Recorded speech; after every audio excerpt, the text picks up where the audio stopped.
Okay, so really excited, no, to introduce. I mean, this guy does not need any introduction. Strong social media presence, uh, controversial at times. If you, but sanay na. One thing that I really admire this guy, he has a vast experience, 3 decades in the financial service industry, from private banking to fund management to banking to everything. Brilliant guy, Wharton graduate and everything. But one of the things that I really admire is he's an early adapter to a lot of these things that we're going to talk to you about. And I know today is built a strong following. Yung meron siyang army, the TAP army. There's thousands of people following, advising him, and it's an advocacy that he has. And honestly, he's not making money out of those advocacy. No, he's just really there to educate and to give an alternative perspective, no, in investing. And he's been doing that. But again, this guy is also my mentor when it comes to the crypto scene, and he's encouraged me to be a little bit more bold when making investments also.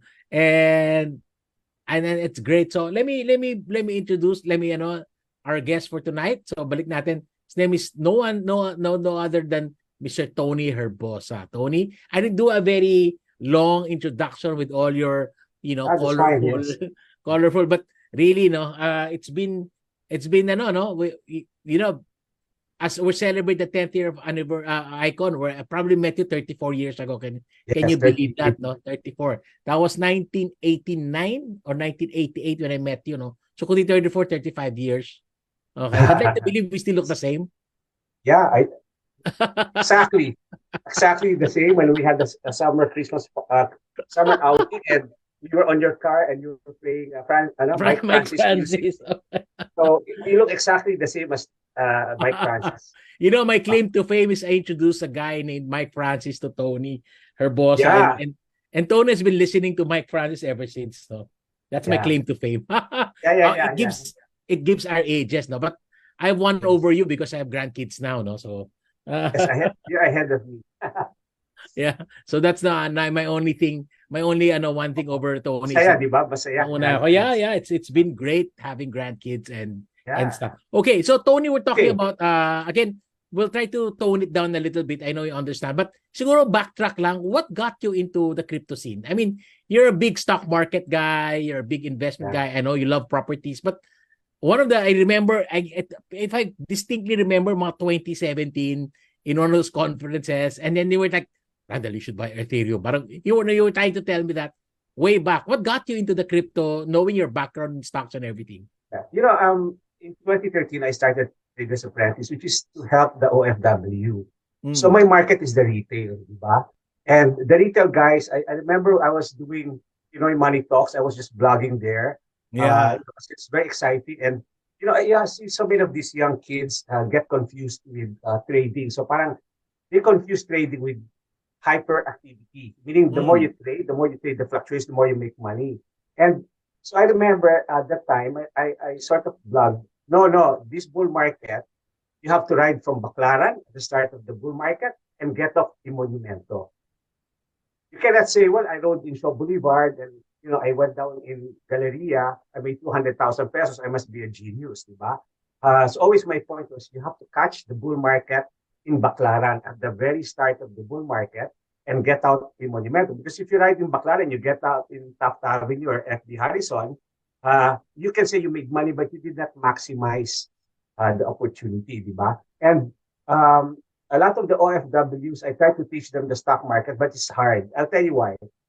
Because stocks, it's we don't know how long the cycle Mm. uh, candle. The last one was a wave three from the subprime crisis was a wave three up to 2017, 2010 up to 2017. And towards the tail end of that, 2017, you had the Basura stocks taking off because that's a wave five. No? So Mm. if you remember, 2017, Mega World didn't go up anymore. Double Dragon was going down. But who went up is IDC and now, and some of the secondary and tertiary stocks. That's went up. Alco, if you remember Alco, Vitarich, those were the. And I've always been on the secondary and the tertiary markets. Kasi parang for me, my whole concept in trading is, if you're an OFW, you have 20, 30,000 dollars to bet, di ba? You cannot buy UITF. Because if you put your money in UITF, in other words, UITF, you're going to put your money in blue chips, UITF, you have to have money already. So if you have 10, 20 million, put it in Meralco, dividends lang, buhay ka na, di ba? Pero if you're 25 years old, 30 years old, and you have 200,000 pesos to invest, you cannot earn 5%, 10% a year. You have to earn 3x, 5x, what we call multi-baggers. So when I started TAP, we were chasing multi-baggers. And when I told them to buy IDC, it went from 2 to 20 pesos within 2 years. Now was 2 to 20 pesos. Of course, a lot of people chase now at 15, 20. They weren't listening to me when I said buy it in 2015 at 2 pesos. They were buying it when it was already taking off. They lose money, diba? So parang, and then so you have a majority of people, they ride the bus when it's already in Cubao. Parang, how do you teach people to buy early when it's in Baclaran when nobody wants to ride the bus, diba? So parang, that was hard. And then 2017 Randall, Jonathan Navelas, I remember this, he said, oops, wave 4 na tayo. In fact, even now, if you talk to Jonathan, 2018, 19, 21, 22, 23, almost 5 years, we're on wave 4, Randall. Because wave 3 was 7, 8 years. Diba? So ganyan ang stocks.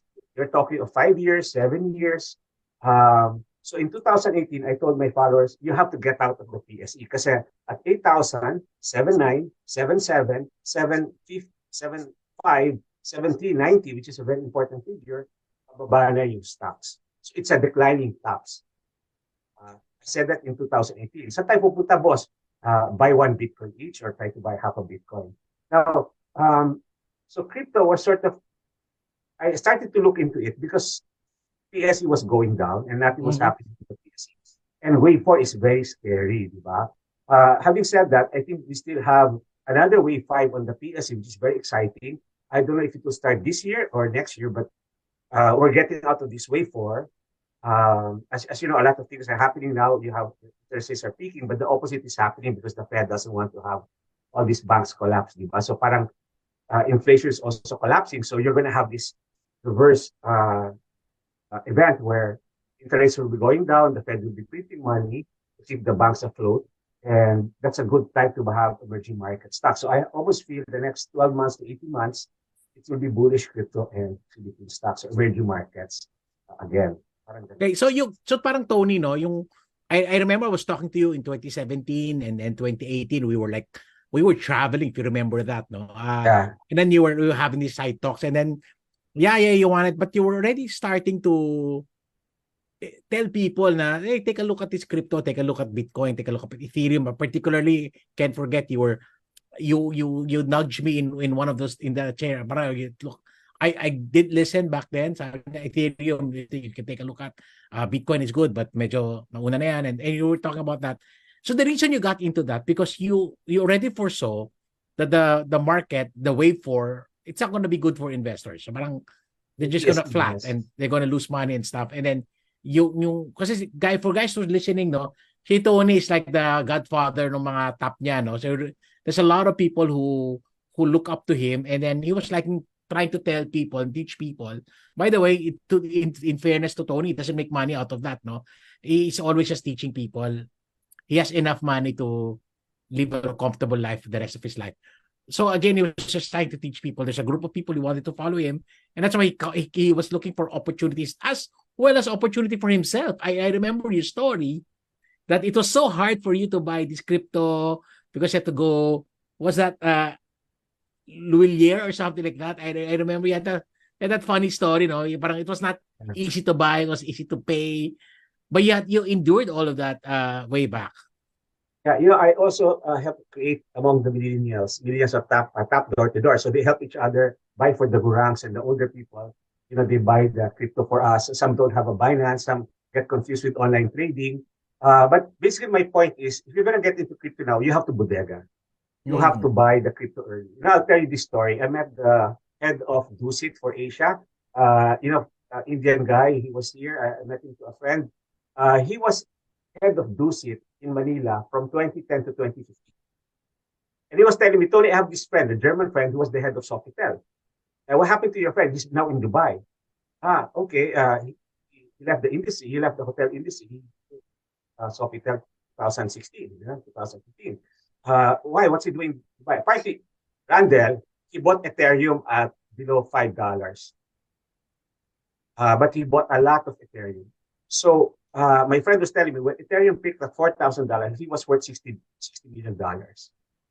And my friend Rakit, who was from Dusit, was helping him buy a Lambo, buy a thing in Dubai. So this is what I'm teaching. Sort of my top army also is this, no? I love Bitcoin, I love Ethereum, but let's face it, the best time to have bought Bitcoin was it was below $1. Because you could have bought a lot, right? And the best time to have bought that Bitcoin was maybe 2013, 2012, 2014. The best time to have bought Ethereum when it was $7 was 2007. Yeah. So ngayon, if you buy Ethereum, Randall, it's 1,800, something like that, di ba? Yeah. Anong volume mo? Let's say you're OFW, my follower, you have $20,000, you buy like 5 Ethereum, 1 Bitcoin, ganyan. So I tell my followers, this is what you do. Buy 80% of the stable caps, but let's try to find the next Ethereum, the next Bitcoin. And that's why I think BNB is a better buy. If you don't have the money, BNB at $300, it's better to buy BNB than Bitcoin. Because when Bitcoin takes off, BNB will also take off. Yeah. But except your base is very low at $300. Cardano. Okay, let me tell you about Cardano. Cardano peaked in the last cycle, the cycle of 2017, at $1.34. Randall. Just to show you how volatile crypto is, if you don't have a mentor, you don't have anyone teaching you, guiding you, you're going to get confused, you're going to give up, you're going to get very upset, diba, and leave, no? But Cardano peaked at $1.34, 2017. Diba 2018 and 19 were bear markets in crypto, diba? Cardano bottomed at 1 cent. Randall, $1.34 to 1 cent is more than 99% collapse, correct? Diba? 1 cent, 6 cents, 10 cents, it's time to recover. At the peak of the last bull cycle, Cardano hit $3. So you can see the swing, $1.34 to 1 cent to $3. But what's exciting about crypto, Randall, is the cycles are 4 years. It's a 3-year bull run, 1-year bear market. It's like the book. All the time, every cycle we've studied, 1-year bear market, pero malalim, right? And 3-year bull market. So the bull market is starting now. This is the time to be accumulating. The Bitcoin halving is April 2024. That's next year. So the market goes up towards the halving.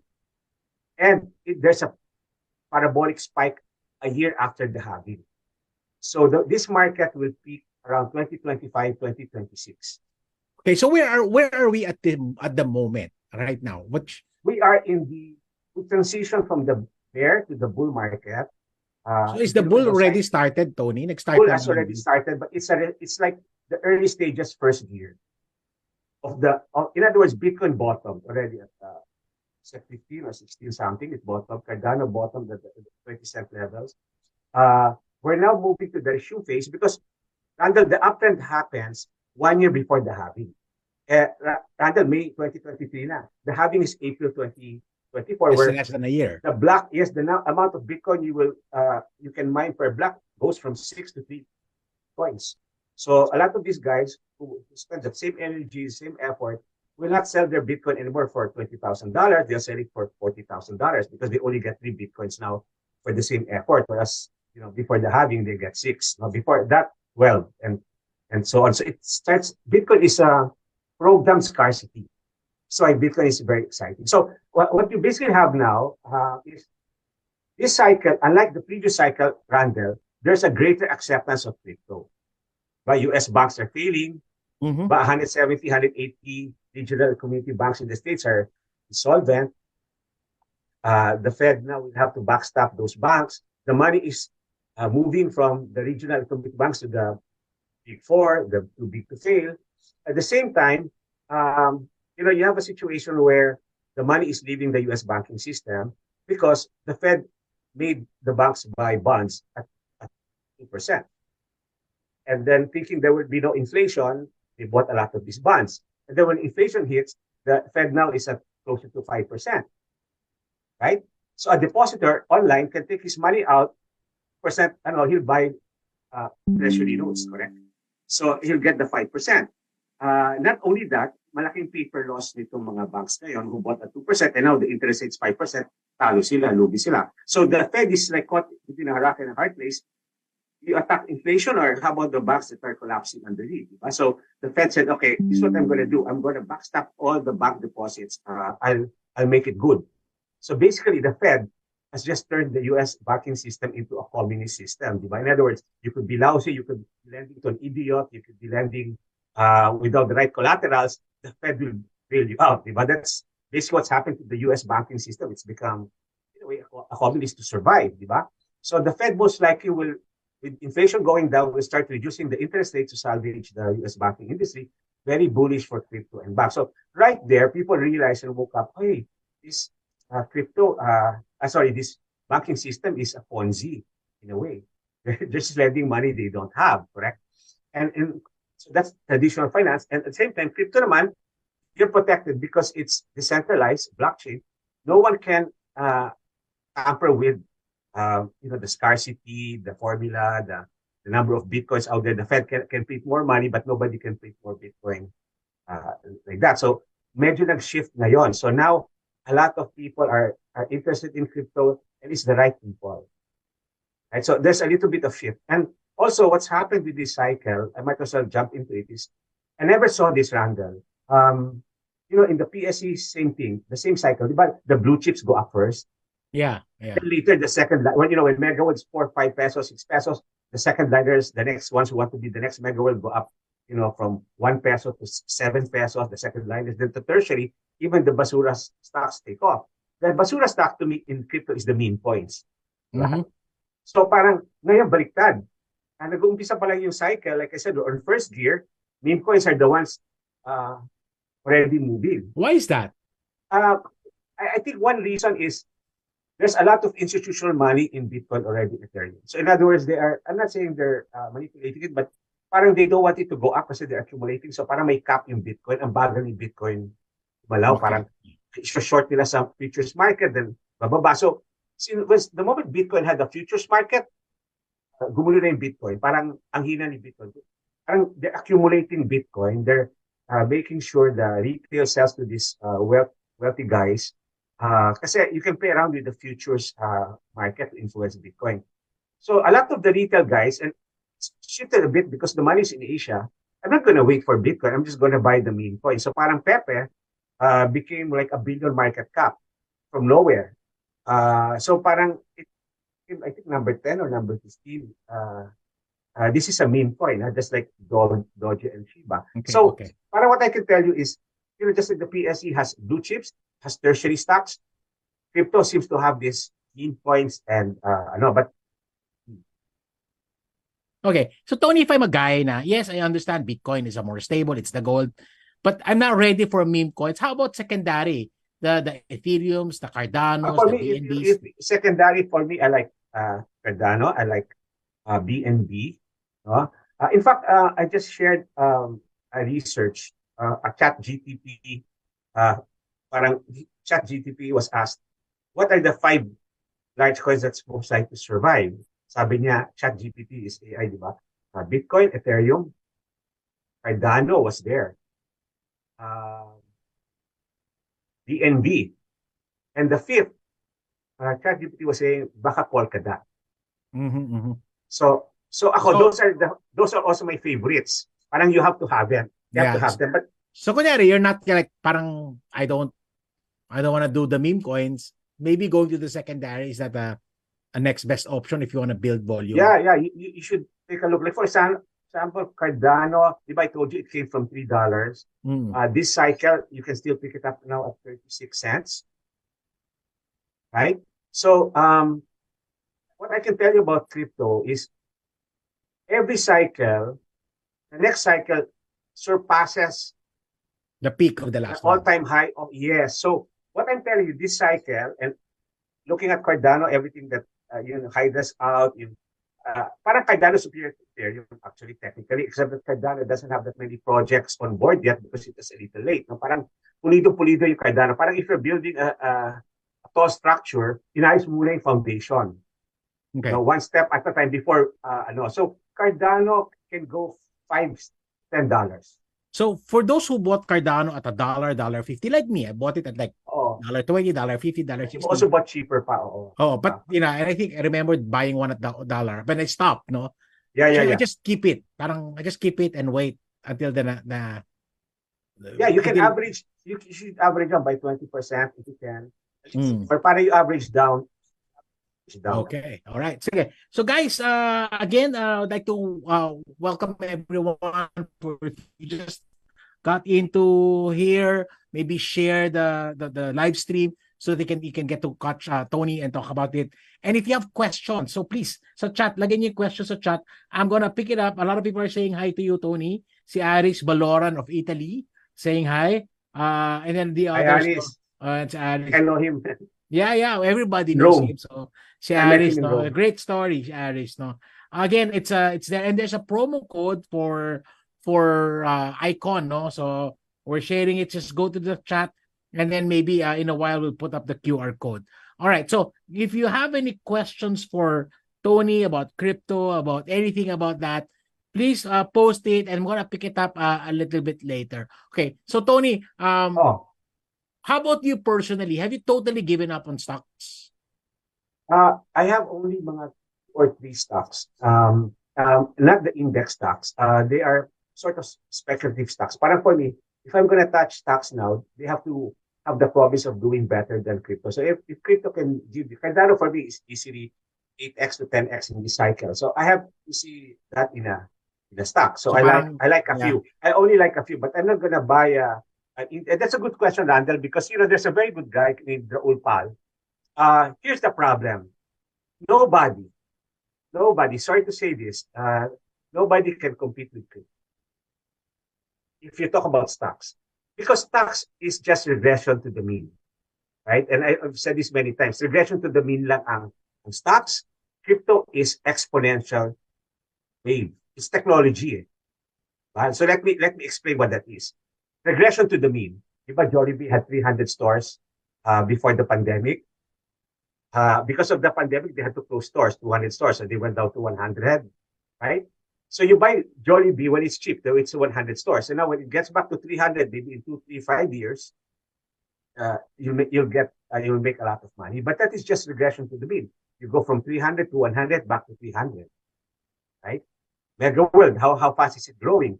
It's just, you can say Mega World collapse a little, but regression to the mean lang yan. It's just going back to the average, which is a linear growth like this, like 6% GDP and that sort of thing. Crypto is Facebook, Netflix, smartphones. It's tech adoption, Randall. How fast was the tech adoption on smartphones that made Globe and PLDT a lot of money, diba? So it follows the same tech adoption curve. How fast did internet adopted by humanity? Ang bilis. Because you're talking of billions going into the system for the first time. Buying in the case of smartphones, the first time you launch a smartphone, everybody runs into the smartphone. Then you have this adoption curve that is exponential because everybody's trying. And then at some point, everybody has a smartphone. You know what I mean? Everybody has 2 smartphones. It's late. So, but that one is baka 10x, 100x technology. The same thing with Bitcoin. The same thing with Cardano. So parang, how do you compete with something which is tech adoption? In other words, kakagulo kayo sa Lebanon, sa Turkey, sa Russia, yung kanilang gold was frozen by so Putin says, let's use Bitcoin. You know what I mean? So parang, how do you beat that? That's 8 billion people in the world and there's only 150 million who has Bitcoin. Diba? Facebook. Diba? Friendster before, MySpace. How many had Facebook? That's the time I bought Facebook when there were like, maybe 100 million in Facebook. Now there's 2 billion, 3 billion people in Facebook. That is tech adoption. It's the humanity, the global market adopting it. So you cannot fight that. Parang you cannot almost compare the exponential growth tech stocks or tech, like crypto blockchain to traditional finance. So ako, for me, sorry to say this, parang traditional finance, it's for people who have money. So in other words, what's hard, you're 60 years old, you make 100 million pesos. Well, buy Meralco, buy Blue Chip. You don't need to buy, you know, Basura stocks or the speculative stocks. You don't have to buy. Or put your money in bonds na lang. Kasi you're there to conserve what you work for, di ba? But I'm talking to a 25-year-old who wants to get rich. Rather, he's dead. I'll tell you this. Before the pandemic, my sister had lots in the valley. It's 30,000 per square. After the pandemic, the same lot is 45,000 per square. Dasma and Forbes was 300,000, 250,000 per square before the pandemic. Because of the pandemic, we had to print a lot of pesos. Peso has no value. That same house in Dasma, 1,000 square meters, 650,000 per 650. What used to cost 300 million is now 650. How do you beat that? Diba? Kasi if you're talking of property and your OFW, your goal is to come back to the Philippines to buy your property, maiwanan ka. So if you're just going to have 5%, 2%, first, the yardstick is annoying. What's your benchmark? Diba? So a lot of people going to the stock market, I make 300,000 pesos, and you spend 1 year trying to make 300, 500,000 pesos, 1 million. There's nothing wrong with that. But you know what happened after a year? That house you wanted to buy is not 10 million anymore. It's 15 million, correct? So are you ahead? Diba? So parang, for me, the true benchmark, if you're doing well, or our goals is we have to beat the property in the Philippines. So the benchmark, if you have a chance, property. Yeah. For example, you buy Cardano at 30 cents and it goes to, I'm right, it breaks the $3, it goes to 5 to 10.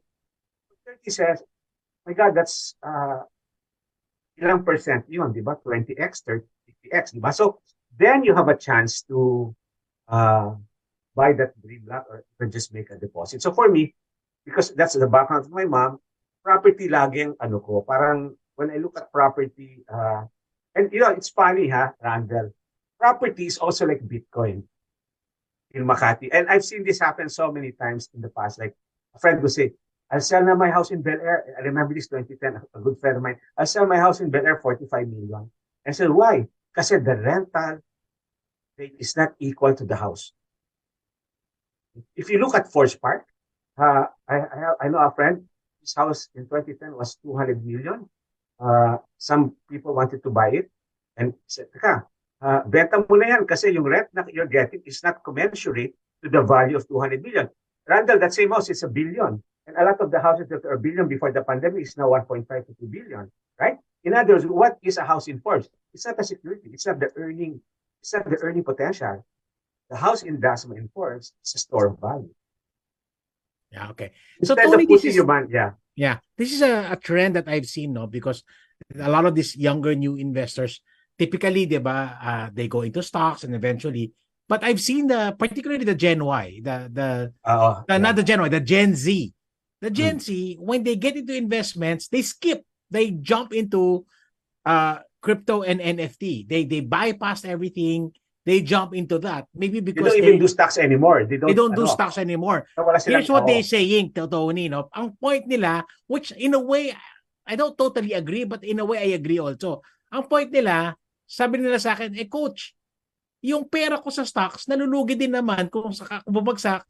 So, what they're saying is, for me, yung bagsak ng stocks, bagsak ng crypto, pareho lang, but the return is not the same. So, parang, as in their mind, it's not commensurate to the risk that they're taking. So a lot of these younger people, particularly the Gen Z, has shifted towards that faster adaptation. So it's not it may also be an age thing because they understand technology, their usage of that. In fact, they're heavy on NFTs. So that's a good point, Randall. Actually, there's a recent study, Randall. There's more people in crypto from the Philippines than in stocks. Can you believe that? The penetration rate in stocks is maybe 3-5%, and sa crypto, it's a lot higher. Like 20% of Filipinos have crypto. I read somewhere in. Kasi hindi kumikita yung stocks. Also, but you're right. There is this slip, and first let me explain this to everyone who's following us. Is ako as a trader, this is our inputs, di ba? Kasi a lot of people are going to crypto stocks, but let me talk as a trader, di ba? um, stocks and crypto have bull and bear markets, right? And for me, after 30 years in this game is, pag meron kang buwelo during a bear market na 10%, bumagsak yung stock mo ng 10%, aba blue chip yan. It will only go up 20%. But give me a Cardano that collapses 99% or a meme coin that collapses 80%. Ganun yung labanan dyan. You know, I was buying this NPXS that collapsed 99%. So I was buying Bitcoin when it was collapsing 80%. And I said, teka muna, I want to buy something because I know bear market to. I want to buy something that collapsed 99%. In fact, that was my criteria. Give me something that collapsed 99% because sa retracement nun, during the next bull market, yung bawi nun is also is commensurate. You know? It's like Bitcoin. Why did I like Bitcoin? Because Bitcoin would collapse 80% during a bear market and it will take off 5x, 10x, 20x in the bull run. It's like Cardano will collapse 99% but take off to $3 from 1 cent. Diba? Parang I have many followers who made 23x in Cardano. I have followers who made 50x in 6 months, 50 to 70x on NPX because these are the ones that collapse 99%. So parang, so what I'm trying to tell these young kids, don't give up just because something collapsed 99%. At tapos na yan, I'm through with crypto. And I hear that all that. No. Now we're moving to the bull market. Try to buy 20%. Try to average down a little. I know. Maestro, tama ba yan? I will buy more.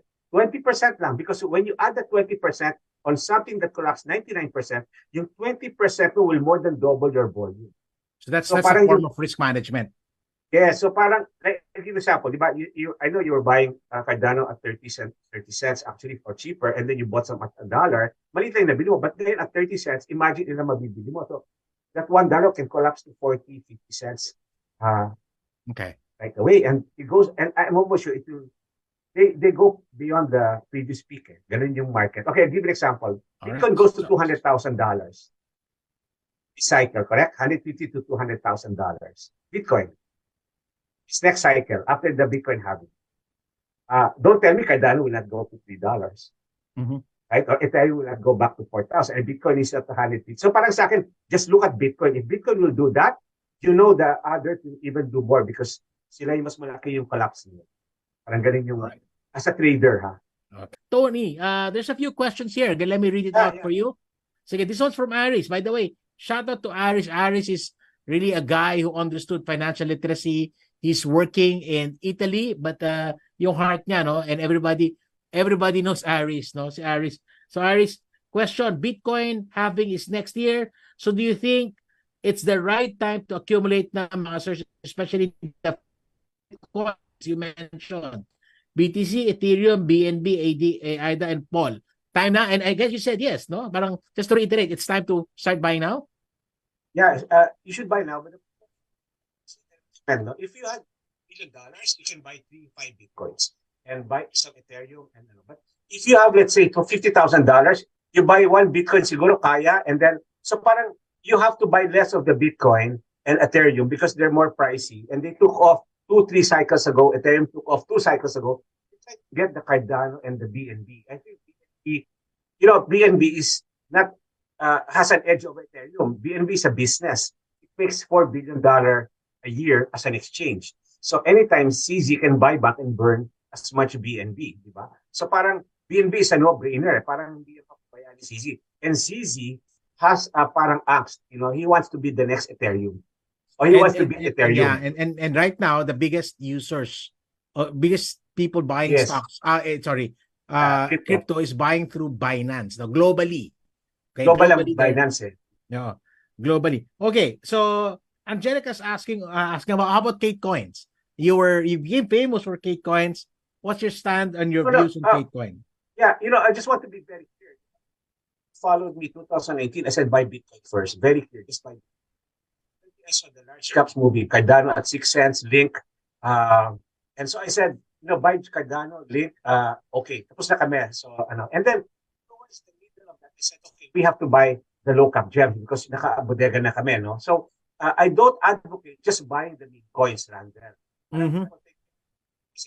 You have 50,000, just buy Bitcoin or hindi ganon. you have to have some discipline. Okay, $20,000, you can buy maybe half a Bitcoin, di ba? Kasi a Bitcoin is 28,000. So buy half a Bitcoin, buy one Ethereum, buy BNB Cardano, and then if you have 20-30%, buy a meme coin, buy 5. Because what I found out is rising tide lifts all boats. So parang what I'm saying is, the PSE, di ba? The Miracle go up, then the second liners go up, and then rather towards the end, what goes up, di ba? It's the basura stocks, you know what I mean? And they go up a lot faster because they're cheaper, they're affordable.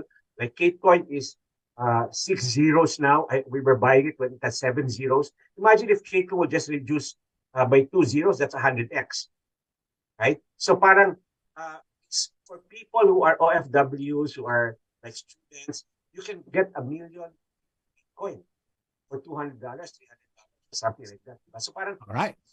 Okay. All right. So we're getting a lot of mention. Again, somebody's advocating low cap gem now is still Kate.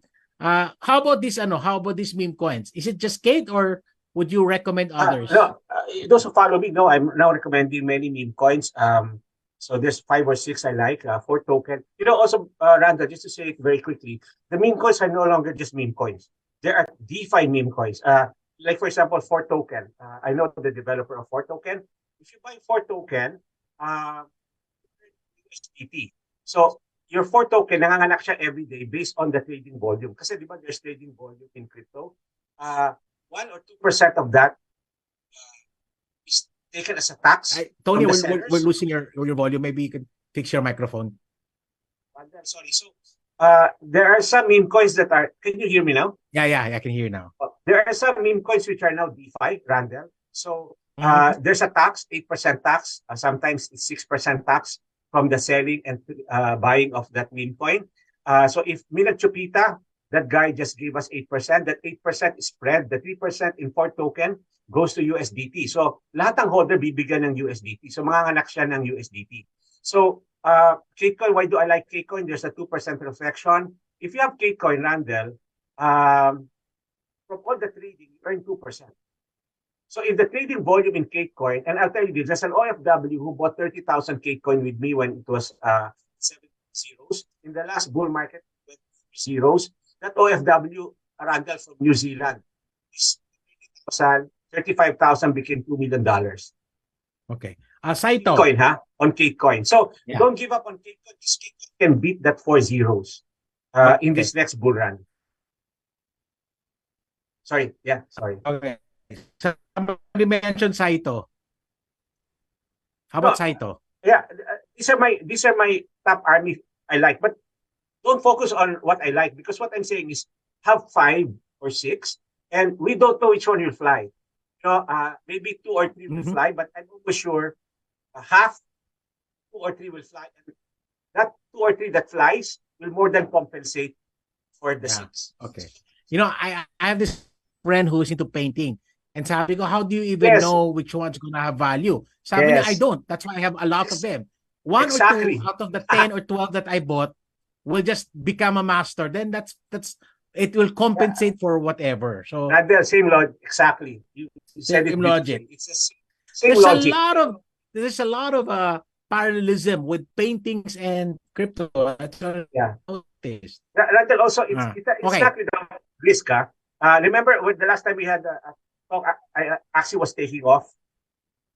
I like Binamon. Binamon now is medyo on hold because here's what happened. Sam Bankman-Fried shorted Axie.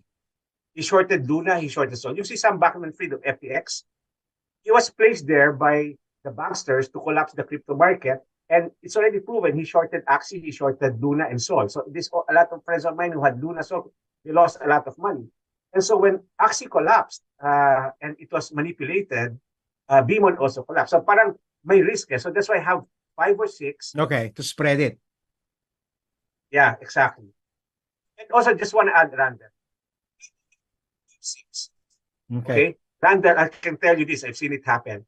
The 2 or 3 that becomes the alpha will now allow you to buy more Cardano and BNB and Ethereum. So in other words, that guy who made $40,000 to $2 million, he sold 30-40%, he will have more Cardano, more BNB. So parang ganun yung game. Parang basura sack so you can have more blue chips.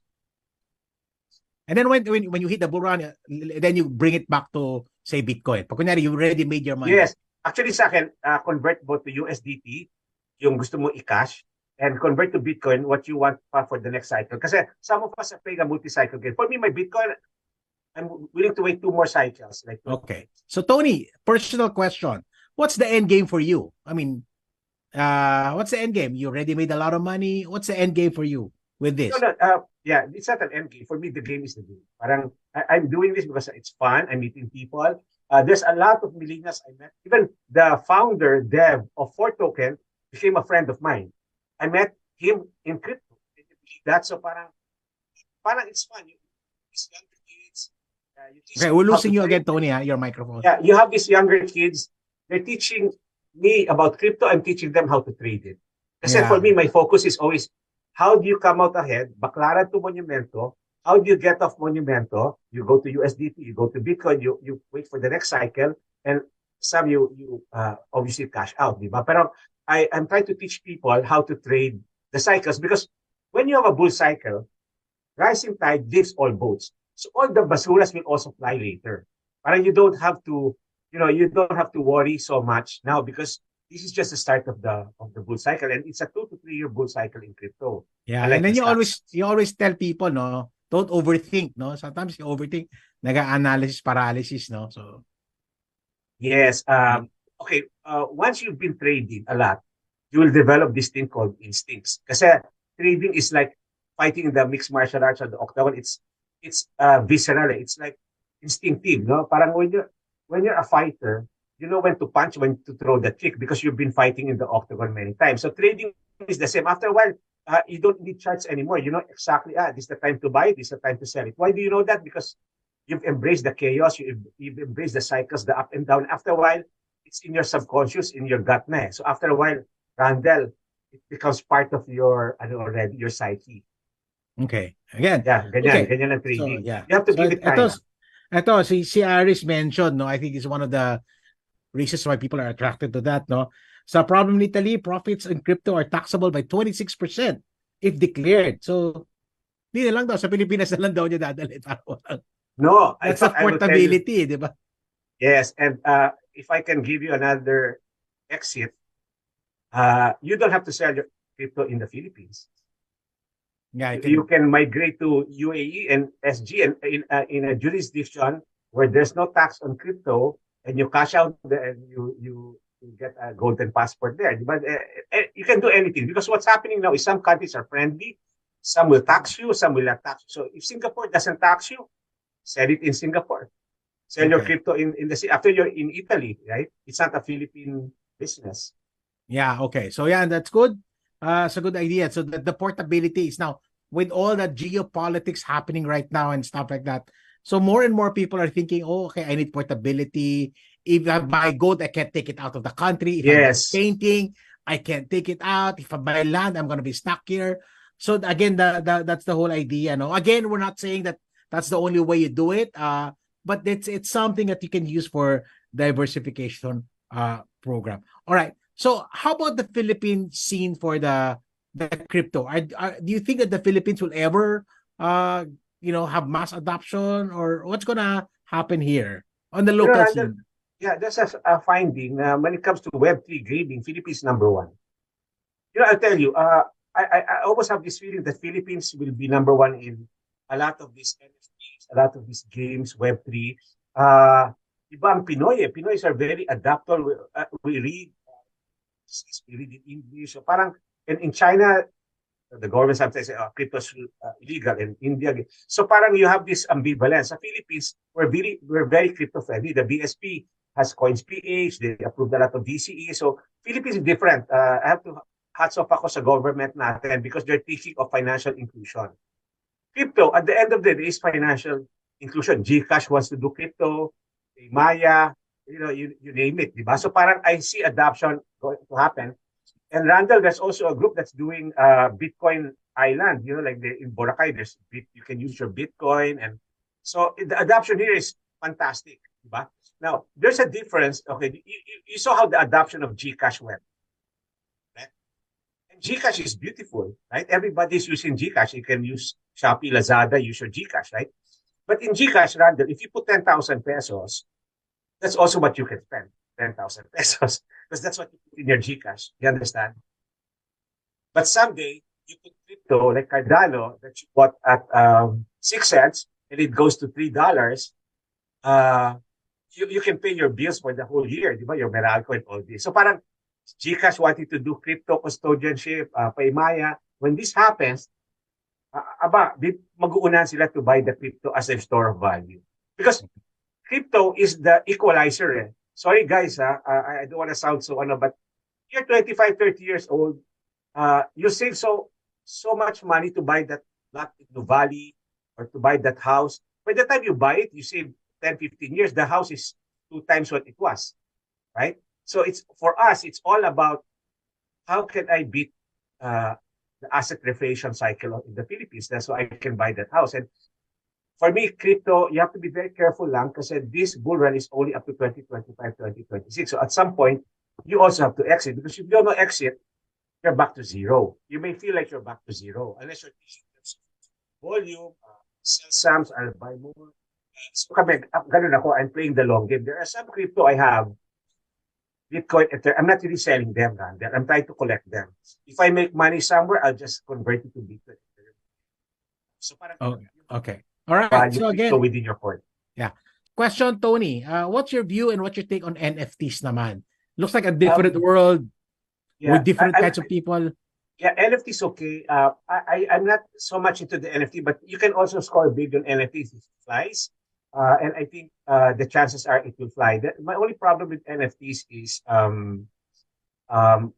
as a trader, it's harder to track the prices. Eh. Parang, it's like art. NFT is maybe closer to art, Randall. So parang kailangan you have to spot the nice NFTs. Kasi there's always somebody coming up with another version, another NFT, another work of art. Diba? So if you bet on the wrong NFTs, kind of stuck. Diba? So parang sa akin, secondary na lang yung NFT. I'd rather look at something that I see the charts. I know it's on an uptrend and I know the previous peak and I can, we're gonna surpass this peak. And so I have a feel of in other words, the price action. Sa coins, merong technical analysis kahit paano. Yes. Sa NFT, parang, it's just like painting, no? We don't know which ones. And one thing I noticed also, there are some people are either NFT advocate or coin advocate, no? Parang it's not. I noticed that's happening. Parang it's diverging. They're both from the crypto world, but there's a group of people who feel that it's gonna be coins. Basically, I'll just give a trader's perspective. We will have a 20-minute talk back. Maybe I'll share some charts. 2030, something like that. Yeah. 2030, I'll share some quick charts. And basically, how I see this next cycle unfolding, because it's a little different. Like I said, meme coins took off ahead, so it's slightly different. But there's also a possibility of a super cycle that we could be entering a super cycle. So this next cycle may be very different from the cycle. So yeah, those are the things I'm looking at for. Tony, do you think magsasabay yung cycles ng stocks and crypto? Yes. Or are they're not decoupled anymore like they were before? Sometimes they decouple, but these are risk assets. So parang crypto, Bitcoin, and stocks are actually together. And when there's liquidity is taken out of the system, both collapse. Bitcoin kasi has a different adoption than stocks, for example. Okay, I'll give you an example. So how many people, young kids, are entering stocks and how many are entering crypto? Yan lang makikita mo yung speed kung saan yung mas mabilis yung where the money. I have a saying, di ba, sa TAP is be water, like Bruce Lee. Be water, go with the flow. Don't go with your ego. If this one is moving, go here. If you have 5 crypto, these 2 are slow. This one is your alpha. You have to start here so you can focus your volume on the mover. Di ba? This one is your second best mover. You have to transfer there over time. So I have 5 bets in low cap gems. I have to move to the one that's moving first. It's moving that I have to be water and put my money there. So parang that's sort of my style. And so sa akin, the way I see it is this next cycle may be very interesting kasi Asia is sort of charge. The meme coins that's taken off, like 4 token, is based on Asia. Tony, we're losing you again, your microphone. Yeah, Tony, sorry. Tony, some of we're the meme losing your coins microphone. are Asian based, so I see a lot more Asian money flowing into Okay. crypto now.